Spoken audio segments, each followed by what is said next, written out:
Hi, Himanshu. Welcome to Content Kettle. Hi, Vanshika. Thanks for having me here today. For those of you who haven't met Himanshu, by the way, I'm meeting him virtually too for the first time. He is the co-founder of QuickReply.ai that enables online businesses to leverage the WhatsApp Business API for marketing and sales purposes. But I'm not the best person, as always, to explain. So I'm going to let Himanshu tell us a little more about what he's building. Sure, Vanshika. Thanks for that brief introduction. I think you were spot on saying that we help brands to do their WhatsApp marketing. But I'll just probably explain that what does it mean for the brands. So we help them turn their one-time visitor into repeat buyers. Like the core uh, convention or the core objective is to help them drive repeat orders. I mean, in D2C world or online stores, ad costs have been like very, very, very high. And with more brands moving online post-COVID, the bidding costs have been higher than ever. And all of these brands are like just, fighting with that particular user. We try to help these brands so that once they have gotten a new customer on their website, to just retain it for long and long. So if I'll talk in some business terms, we try to increase their lifetime value. Got it. But you also say that you are a WhatsApp business API service provider, which is a new term for a lot of our listeners here. So, what is the core difference between a general WhatsApp business app that I think everybody is more accustomed to, Mhm. or the general WhatsApp personal app, and the WhatsApp business API? Yeah. So maybe I'll probably try to leverage an analogy here. Mhm. Suppose you are running your own sweets of small samosa shop in your neighborhood, and there are few customers coming in every day basis, and they noted your phone number, your WhatsApp number per se, and wanted to connect with you. So you can manage that if up until you have 100, 200, 300 customers to bother. Like if we are coming up with some new recipe, you have samosa with maybe not chutney but chola this time. So you can just tell them about it. You can create a WhatsApp group or do a broadcast list. This works when you're in that sort of a setup. So WhatsApp normal business app, which you see on your Play Store or App Store, is meant for those sort of businesses. Now let's assume this samosa shop grew bigger. It has like multiple chains across the country. And because of just the popularity, there are like maybe 20, 30,000 people coming to the store every day basis. So with just one WhatsApp number, you can't handle this such sort of a volume. Like before you will just reply to one message, you will have like 10,000 people reaching out to you. So for those sort of scale, the WhatsApp business app is not the right fit. For that, for this particular use case, WhatsApp provides WhatsApp Business API, which is a sort of a solution meant to be driven via technology. So like you have computers or cloud servers at the back end receiving these messages, responding to that. And if the brand has to reach out to these, thousands, like 10,000, 20,000 people in like 5, 10 minutes, they can use WhatsApp Business API. You can see it of like managing your own business phone for a small shop versus managing a contact center or a call center for a particular like bigger enterprise. So for WhatsApp Business API, if you are bigger, need scalable solutions, faster solution, automated solutions. If you're a small business owner, like with multiple, a smaller set of customer base, WhatsApp Business app works for you. Understood. So, but the question is that let's say this samosa wala also has SMS available, has social media available in general. I think every business is Mhm. out there. Why do you think that businesses should now explore WhatsApp, which is traditionally majorly was used for personal communication, I think, until recently. So why do you think they should Yeah, add another channel to their marketing strategy? right. Quite interesting question, and you have answered it yourself. You said WhatsApp is used for personal communications, right? Mhm. So, okay, maybe let's try to see uh, how many times do you probably open an SMS app or read it in a day? Not too many times. Not an Okay, SMS app for sure. and what about the WhatsApp app? Probably multiple times thanks to groups and friends and family. But well, if I'll ask you some numbers, like what would that be? Mhm. Like any rough estimate you have? On average, once early in the morning, which is like right in the morning, and once probably in the afternoon, at least 2 to 3 times towards the evening when I'm closing work, right? Because then I have more time. It's almost 2 to 3 times or more frequently there. But my sessions during that time are usually for a longer period. Okay. So you mentioned like 5, 6 times you open it up consciously. Yes. Yes. And yeah. And how many times like people just buzz you on WhatsApp, like not your friends and family? Apart from my friends and family, Yeah. I've lost count. Too many number of times. Right. In fact, interesting fact line is, and it was back in 2020, Mhm. WhatsApp did share some stats. On an average, people open their WhatsApp 23 times a day Wow. across the globe. Hmm.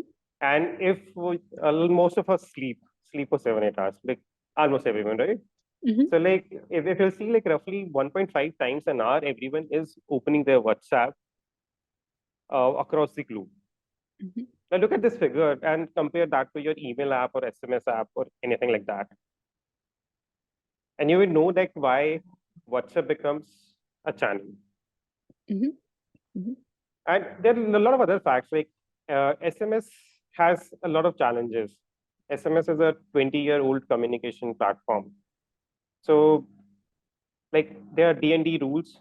DLT has a lot of constraints. You can send more than 160 characters and have two variables, only two variables, and that variable can also handle only 30 characters in each variable.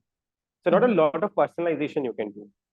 So Hmm. if you were in like 20, in from between 2000 to 2010, you were using a feature phone. SMS was the right fit, but feature phones evolved. But SMS Hmm. just got stuck in there, Same. and I don't Yeah. think apart from OTP, they are used for anything else. In fact, Yeah. if you will talk about the costs, one SMS costs you 10 to 12 paisa. Hmm. There's like 30% non-deliveries on SMS. And if you have to convey a message of, let's say, 50 words, you'll have to use 2, 3 SMSs. So roughly, it boils down similar to how a WhatsApp would cost. And it's a bad experience. In WhatsApp, you can share images, videos, PDFs. You can use emojis. And going back to like what you said, it's your personal space. So being a marketer, if you'll ask marketers want to be where their customers are. So where you're hanging out with your friends, family, the place which you'll never leave. Fair. I think now I get a perspective. It's more about then being able to naturally fit into where your consumer is. Right. Interesting. But So, emails also like people have a sort of a business relationship with email. I don't mhm, write emails to my friends. I'm sure you also don't do it. mhm, mhm, Not to communicate with your family members. Never, mhm. right? It's only to no, not with friends. It's only to communicate with some business prospect, right? So on Correct. WhatsApp is a space which I believe people won't be able to leave, even if they want to. Mhm, mhm. So if in four messages, which are personal of personal nature, a fifth is a business message, it has a very high probability of being great. Mhm. And in fact, that's very evident into numbers. Open rates we have seen 90% and above. We have seen conversions upwards of 8%. And if you do some sort of an interactive engagement, 12% people engage with WhatsApp messages. Wow. Okay. That's way more as compared to at least the traditional emails. And social media is bare minimum on engagement these days. So Right. that's one perspective of it. Understood. Okay, so to put things into perspective, what are the types of campaigns that you see brands running that are able to get them these kind of results? I'm sure like sending out a random message to somebody may not really click because it's again also a personal channel. So if you could give us Right. some examples. Yeah, I think the most common example with everyone know and you mentioned was sending a random message. So most of the brands start Mhm. with that. Mhm. And so what they do is that they have a contact database that they just send out a message to everyone. Like they use this spray and pray sort of a approach. Mhm. But very smart brands, like what they are doing is they're not doing this sort of a engagement. What they are doing smartly is they are leveraging data to understand whom to reach out and when, and with what offer and at what frequency. So whenever like someone is on their website, they try to convert them via WhatsApp using a sort of sequence of abandoned cart recovery messages. When the conversion happens, they try to keep user connected by giving them timely alerts of their order delivery.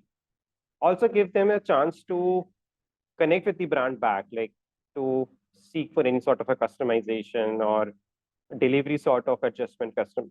If someone wants a priority delivery, they can request for the brand on that particular WhatsApp channel. And once an order is delivered, they could collect feedback to improve upon. So in the customer lifecycle, we'll see they reach out to them, try to get that first sale done by recovering the cards. They try to notify and engage with the buyer, and they collect feedback. Now, most brands I see stop at that, which I don't understand. Why to stop your journey there? See, because you've just gotten one order. The customer, like, unless you're selling something like maybe a life insurance, a term insurance, and there is no chance to do a repeat for a buyer to buy again from the brand, you should reconnect with them. And interestingly, we are working with a lot of FMCG and apparel brands to do these repeat purchase journeys.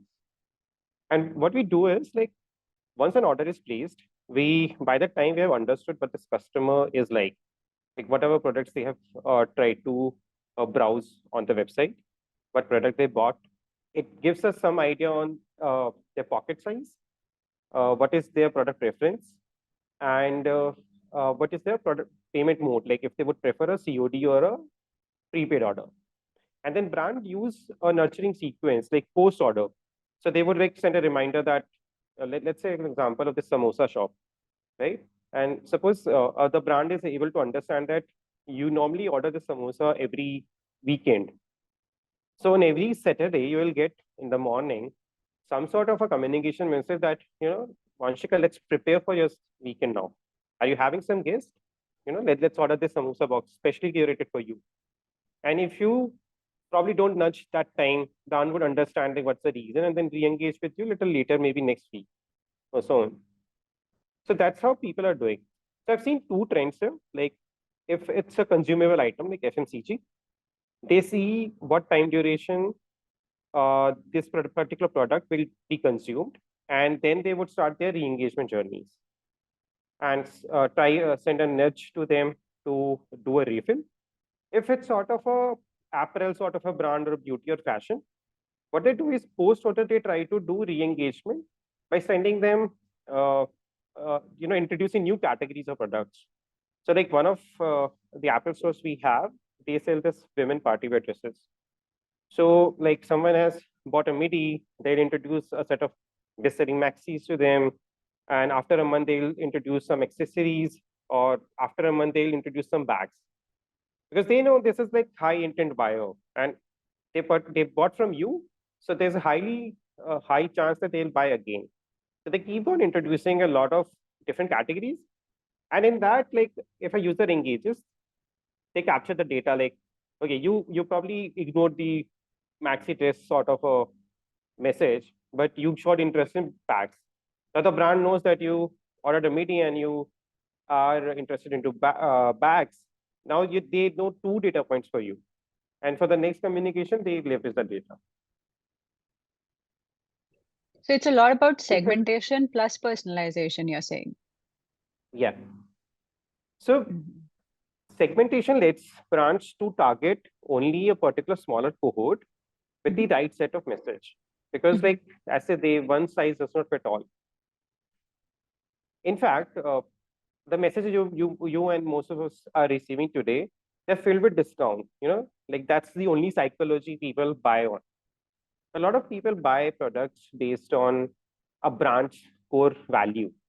Like they have brands which are creating this vegan bags, like leather created out of animal vegetables, etc. So those sort of like and they're sort of audience which relates to that sort of core values. So they are buying these products not for the discount, but for those core values.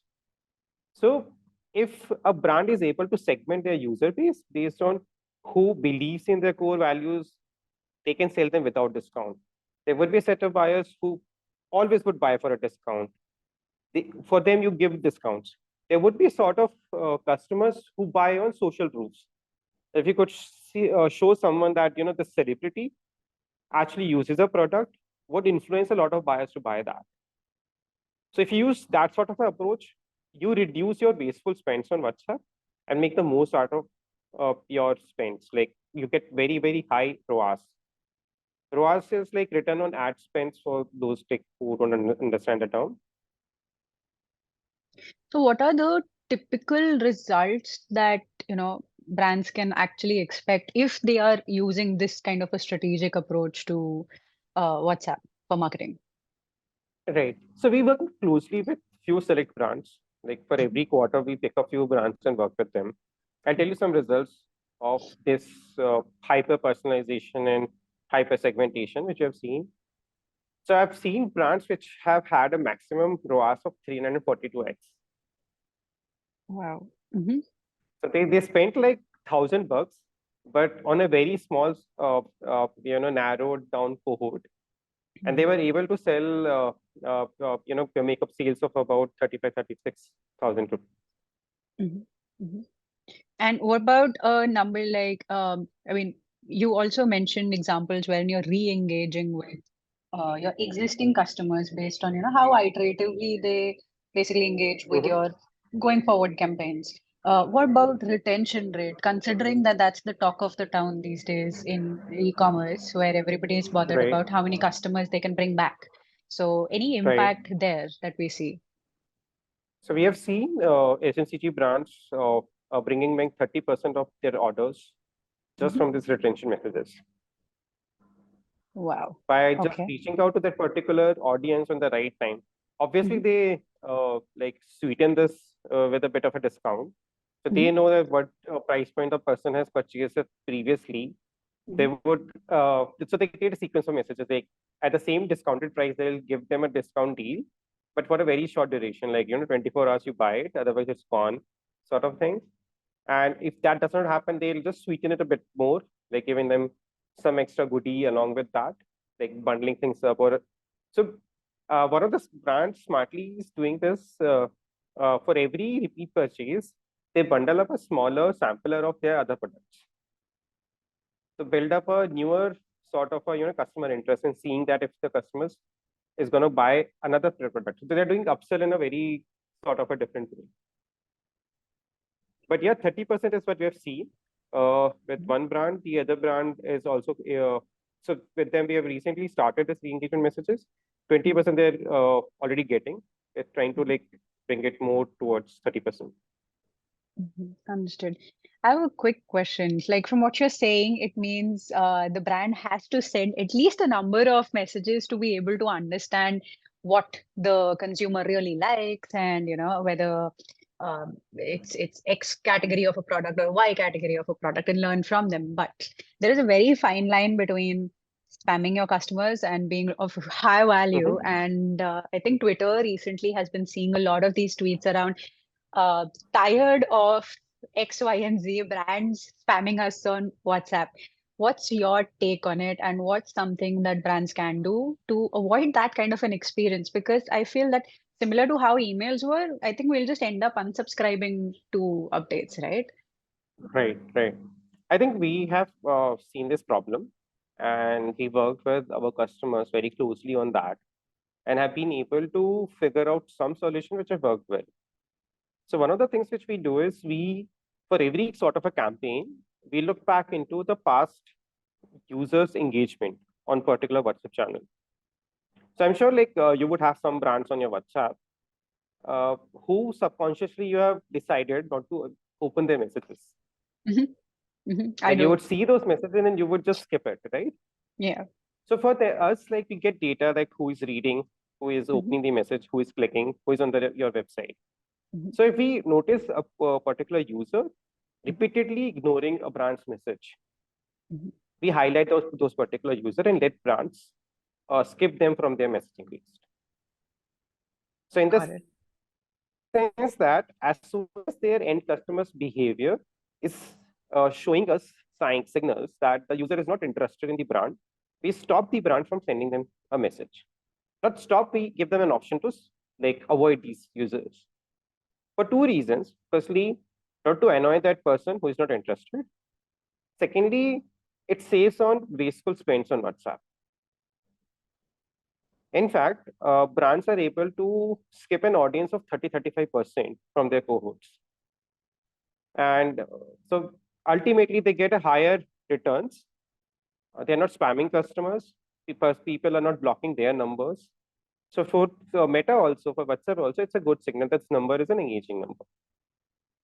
Also, I think there are few things people leverage is giving opt-out ways to the consumers, doing a consent-based engagement. Like, do not ever start an engagement on WhatsApp. Like your first engagement should always be consent-driven. You must have seen that if you get your first message from WhatsApp from an unknown number, the three options very clearly visible: report, block, or continue. I Yes. mean, WhatsApp makes it so easy to get a brand to be blocked in their first communication. Mm-hmm. So as a recommendation, we recommend brands that your first engagement should be consent driven, should be interactive.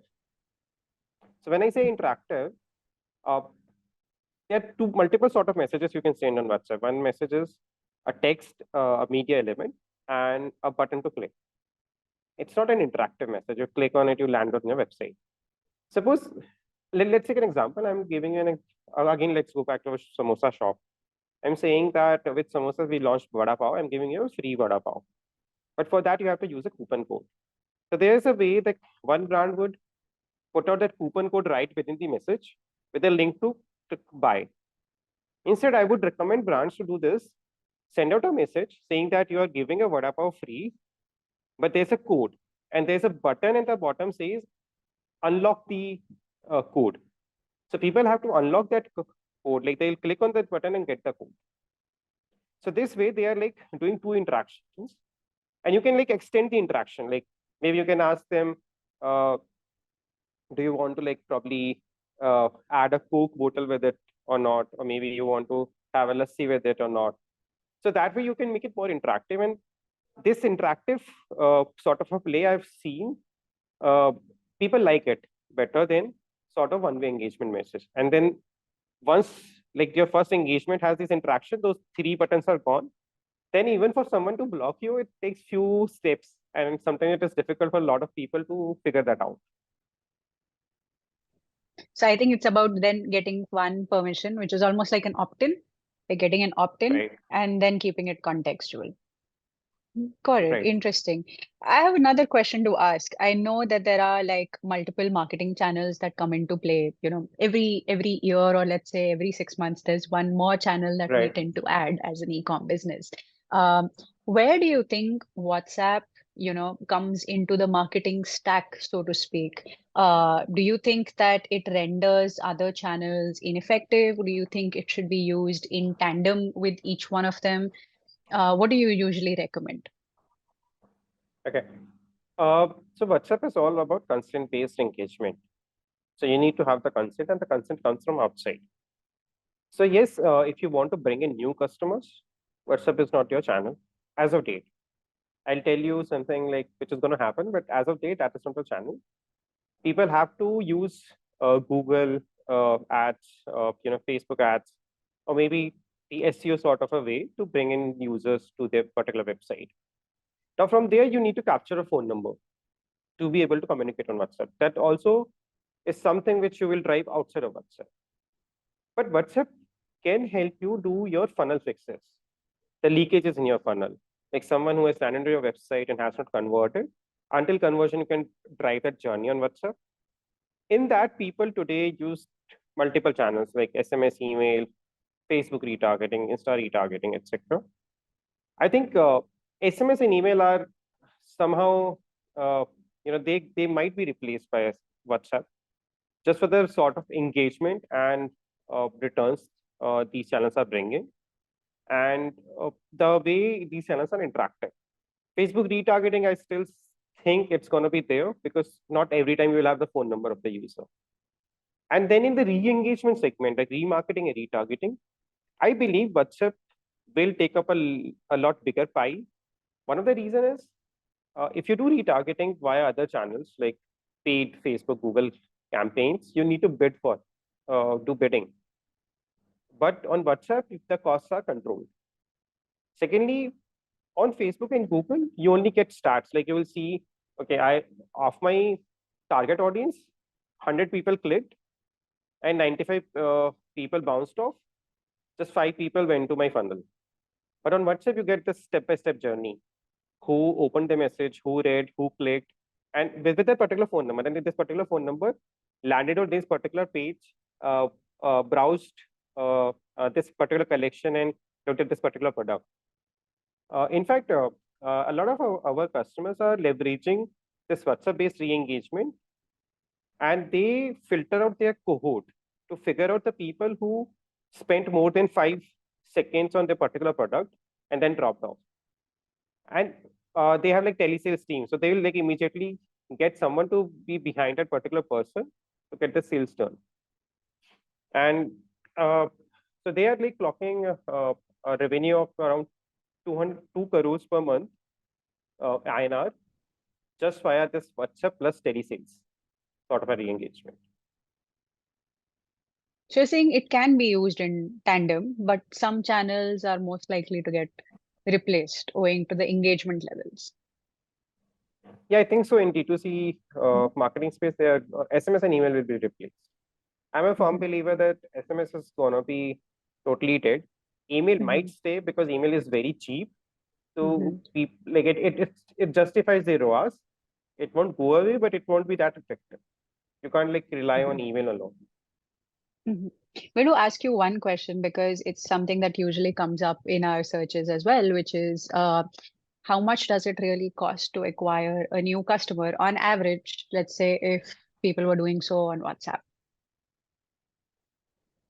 Okay.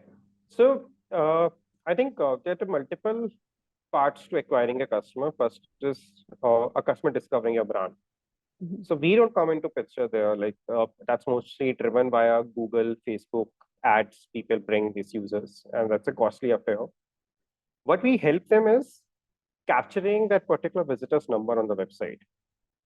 So I'll tell you, like for one of the brand, like for few brands, we do this welcome pop-ups and exit pop-ups. We try to capture their phone number in return of a discount code.